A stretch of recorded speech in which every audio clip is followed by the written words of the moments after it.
আসসালামু আলাইকুম ওরহমতুল্লাহি ওবরাকাতুহ। প্রিয় মুসলিম বোনেরা, আশা করি আপনারা সবাই ভালো আছেন। আপনাদের সবাইকে স্বাগত জানাচ্ছি আমাদের প্রিয় প্ল্যাটফর্ম মুসলিমা ফোরামে। আজকের ভিডিওটি খুবই সংবেদনশীল, খুবই হৃদয়ের কাছাকাছি একটি বিষয় নিয়ে। এমন একটি বিষয় যা অনেক বোন নীরবে সহ্য করেন, কিন্তু কাউকে বলতে পারেন না। সন্তান একটি শব্দ, কিন্তু এর সাথে জড়িয়ে থাকে অসংখ্য স্বপ্ন, আশা, ভালোবাসা। বিয়ের পর প্রায় প্রতিটি দম্পতি চায় তাদের ঘর ভরে উঠুক একটি ছোট্ট শিশুর হাসিতে। কিন্তু যখন সময় পার হয়ে যায় আর সেই স্বপ্ন পূরণ হয় না, তখন সমাজের চাপ, আত্মীয়দের প্রশ্ন আর নিজের ভেতরের কষ্ট সব মিলিয়ে জীবনটা কঠিন হয়ে যায়। আমি জানি যারা এই ভিডিওটি দেখছেন তাদের অনেকেই হয়তো এই কষ্টের মধ্য দিয়ে যাচ্ছেন। বিশ্বাস করুন, আপনি একা নন। আল্লাহ তাআলা কুরআনে বলেন, তিনি যাকে চান কন্যা দেন, যাকে চান পুত্র দেন, আবার যাকে চান সন্তানহীন রাখেন। এটি তার হিকমত, তার সিদ্ধান্ত। আজকের ভিডিওতে আমি আপনাদের সাথে শেয়ার করব কোরআন ও সুন্নাহ ভিত্তিক কিছু আমল, দোয়া এবং বাস্তবিক কিছু করণীয়, যা ইনশাআল্লাহ আপনার মনে শান্তি দেবে এবং আল্লাহর রহমত পাওয়ার পথ খুলে দেবে। প্রিয় বোনেরা, আমল শুরু করার আগে খুব গুরুত্বপূর্ণ দুটি বিষয় আছে। আমরা অনেক সময় শুধু দোয়ার উপর নির্ভর করি, কিন্তু চিকিৎসা নিই না। এটা ঠিক নয়। রাসূল সাল্লাল্লাহু আলাইহি ওয়াসাল্লাম বলেছেন, আল্লাহ এমন কোনো রোগ দেননি যার চিকিৎসা নেই। তাই অবশ্যই একজন ভালো ডাক্তারের কাছে যান, প্রয়োজনীয় পরীক্ষা করান, স্বামী স্ত্রী দুজনেই চেক আপ করুন। কারণ অনেক সময় সমস্যাটি খুব ছোট হয়, কিন্তু আমরা বুঝতে পারি না। তারপর স্ট্রেস বা দুশ্চিন্তা, এটা বন্ধ্যাত্বের একটি বড় কারণ। আপনি যদি সবসময় চিন্তায় থাকেন, আমার কেন হচ্ছে না, মানুষ কি বলবে, তাহলে এটি শরীরের ওপর নেতিবাচক প্রভাব ফেলে। মনে রাখবেন, সন্তান একটি নিয়ামত এবং এটি আল্লাহর পক্ষ থেকেই আসে।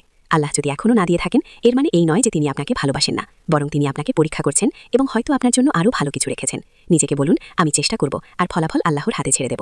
এখন আমরা আসি মূল অংশে, যে আমলগুলো আপনি নিয়মিত করতে পারেন।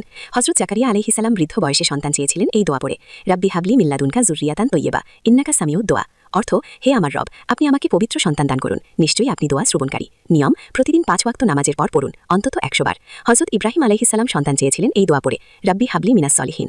অর্থ, হে আমার রব, আমাকে সৎ সন্তান দান করুন। এই দোয়াটি ছোট, তাই বেশি বেশি পড়তে পারেন, হাঁটতে, বসতে, রান্না করতে, যে কোনো সময়।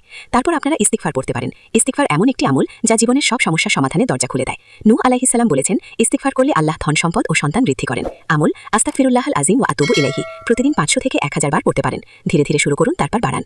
বেশি বেশি সাদাকা করতে পারেন। সাদাকা বিপদ দূর করে, রিজিক বাড়ায় এবং রহমত টেনে আনে। নিয়ম, সামর্থ্য অনুযায়ী দিন, প্রতিদিন না পারলে সপ্তাহে 1-2 বার সাদাকা করতে পারেন। মনে রাখবেন, ছোট সাদাকাও আল্লাহর কাছে অনেক বড়। এবার আসি স্বামী স্ত্রীর করণীয় নিয়ে। এই অংশটি খুব গুরুত্বপূর্ণ।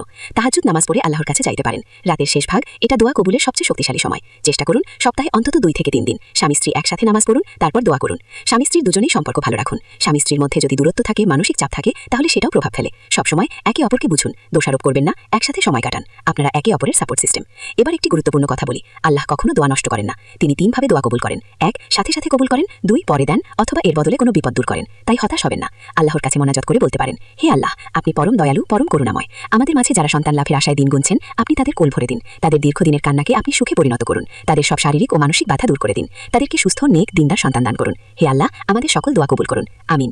এভাবে আল্লাহর কাছে মোনাজাতে চাইতে পারেন। প্রিয় বোনেরা, আজকের ভিডিওটি এই পর্যন্তই। আশা করি আজকের ভিডিওটি আপনাদের জন্য উপকারী হয়েছে। আপনাদের কোনো প্রশ্ন থাকলে কমেন্টে জানাতে পারেন, এবং এমন আরও উপকারী কন্টেন্ট পেতে মুসলিমা ফোরাম চ্যানেলটি সাবস্ক্রাইব করে আমাদের সাথে থাকুন। আল্লাহ আপনাদের সকলকে সুস্থ রাখুন, নিরাপদ রাখুন। আল্লাহ হাফেজ।